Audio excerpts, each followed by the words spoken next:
Dear good morning all of you. आज हम लोग क्या पढ़ेंगे? इससे पहले लास्ट टॉपिक हमने क्या पढ़ा था? रेसिस्टेंस क्या होता है वो जान लिया था हमने। रेसिस्टेंस क्या होता है रिपीट कर लेते हैं। रेसिस्टेंस क्या होता है? किसी भी कंडक्टर की ऐसी क्वालिटी है वो जिससे वो करंट को फ्लो करने में रोकता है, रुकावट उत्पन्न करता है। ठीक है, उसे रेसिस्टेंस कहते हैं।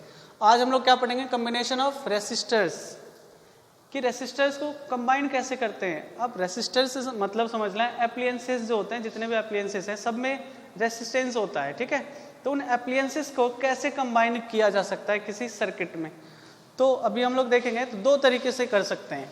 कितने तरीके से कर सकते हैं? दो तरीके से। फर्स्ट तरीका क्या है भाई? तो आप इसको सीरीज में कर सकते हो, कंबाइन, सीरीज कॉम्बिनेशन।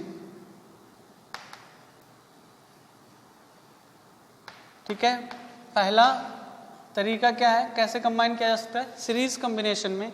और दूसरा पैरेलल कॉम्बिनेशन है। तो पहले हम सीरीज पढ़ेंगे फिर पैरेलल कॉम्बिनेशन पढ़ेंगे। तो सीरीज कॉम्बिनेशन होता क्या है, तो मैं एक डायग्राम बना रहा हूं, आप देखना, फिर हम लोग डेफिनेशन देखेंगे। तो ये एक रेसिस्टर है, इसको R1 नाम दे दिया। ये दूसरा है और ये तीसरा रेसिस्टर है। ठीक है, इन तीनों को हमने किस तरह से कंबाइन किया आप देखो जरा ध्यान से, कि अगर इस रेसिस्टर का लेफ्ट हैंड ये है तो राइट हैंड ये है, आप बता सकते हो। इस रेसिस्टर का लेफ्ट हैंड इधर होगा, राइट हैंड इधर होगा। R3 का लेफ्ट हैंड इधर होगा, राइट हैंड इधर होगा। तो आप देख रहे हो कि R1 का राइट हैंड R2 के लेफ्ट हैंड से कंबाइन किया है। इसी तरह R2 का राइट हैंड R3 के लेफ्ट हैंड से कंबाइन किया है।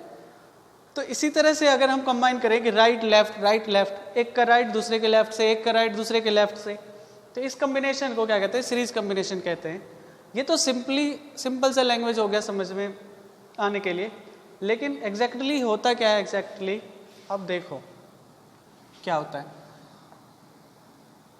मैं बहुत अच्छे से आपको ये चीज़ बताऊंगा, बस आप अपना ध्यान इधर ही रखना। ठीक है, यहाँ स्विच बना दिया है और ये एक सर्किट बना दिया। ठीक है, डायरेक्शन पता है आपको, प्लस से माइनस की ओर डायरेक्शन होगा। ये I है। ठीक है, अब देखो कहते किसको, इस तरह से मानो आप कि यहाँ वोल्टेज सोर्स लिया हमने।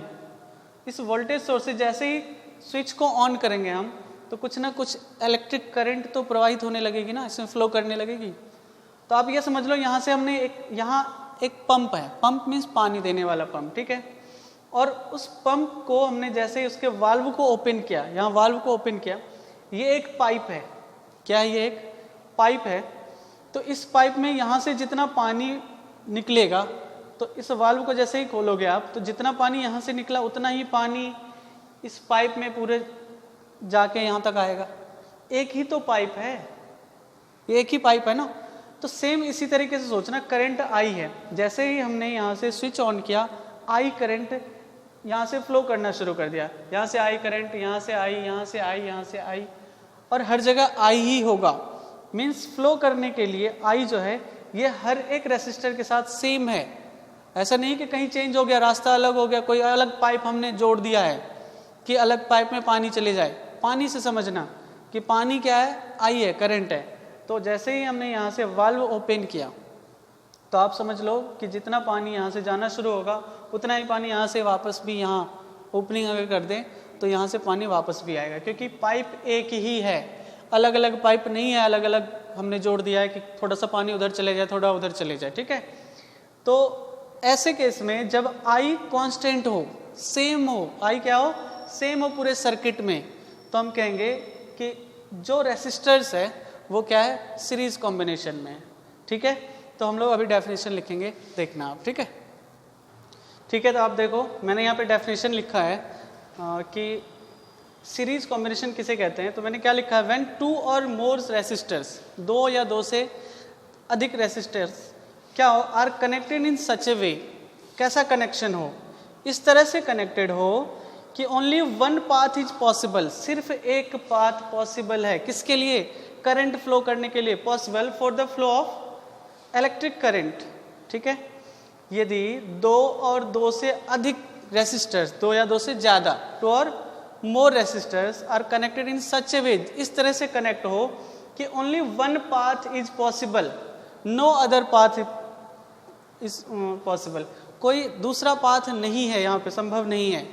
तो सिर्फ एक पाथ यदि पॉसिबल हो, किसके लिए? करंट फ्लो करने के लिए, only one path is possible for the flow of electric current, then we can say that resistors are connected in series combination. Okay, तो उम्मीद है आपको सीरीज कॉम्बिनेशन समझ में आ गया होगा। ठीक है, इसमें एक दो बातें आपको ध्यान में रखनी है। क्या क्या ध्यान में रखनी है आपको? तो देखो, पहली बात कि ये जो करंट है आई, वो हर एक पॉइंट पर सेम होगा, सभी रेसिस्टर्स के साथ सेम होगा। तो आप ध्यान रखोगे I is constant, I is constant throughout the whole circuit.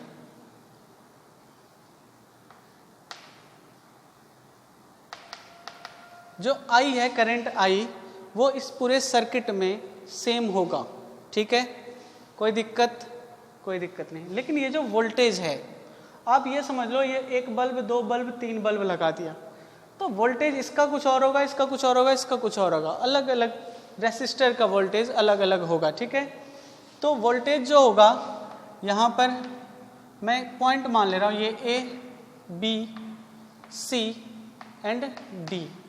तो आप बोलोगे कि इनके बीच का वोल्टेज जो होगा वो कुछ और होगा, तो मैंने मान लिया V। ठीक है, A और B के बीच का वोल्टेज क्या है? V1 है। यहाँ से यहाँ तक दूसरा बल्ब लगाया हमने, तो आप कहोगे कि इनका वोल्टेज जो होगा वो अलग होगा, V2 होगा, और इनके बीच का वोल्टेज अलग होगा, V3 होगा। ठीक है, लेकिन आप ये तो बोल सकते हो ना कि ये टोटल मिलके कितना होगा? V होगा, क्योंकि टोटल वोल्टेज तो यही V मिल रहा है। ठीक है, तो ये V1, V2 और V3 मिल के जो होगा वो V होगा। लेकिन अलग अलग एप्लियंसेस को, अलग अलग रेसिस्टर्स को वोल्टेज अलग अलग मिलेगा। ठीक है, ये बात आपको ध्यान में रखनी है। मीन्स अगर सेकंड पॉइंट देखते हैं तो आप क्या लिखोगे? Voltage is variable. वोल्टेज जो होता है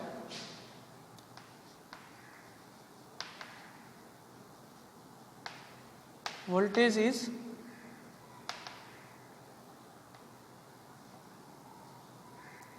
वेरिएबल एट एवरी पॉइंट ना, या आप बता सकते हो?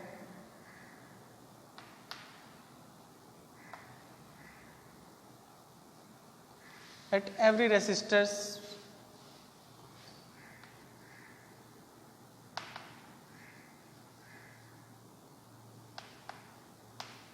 एट एवरी रेसिस्टर्स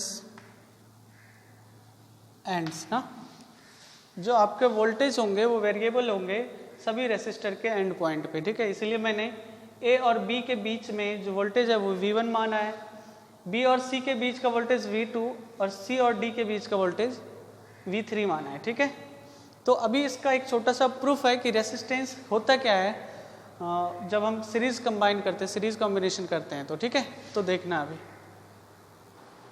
तो देखो क्या होता है, जो V1, V2 और V3 है, ये टोटल मिलके कितना होगा? ये V ही तो होगा, क्योंकि हम ये टोटल V जो वोल्टेज सोर्स है वो V ही है। तो हम लिख सकते हैं V is equal to V1 plus V2 plus V3 लिख सकते हैं।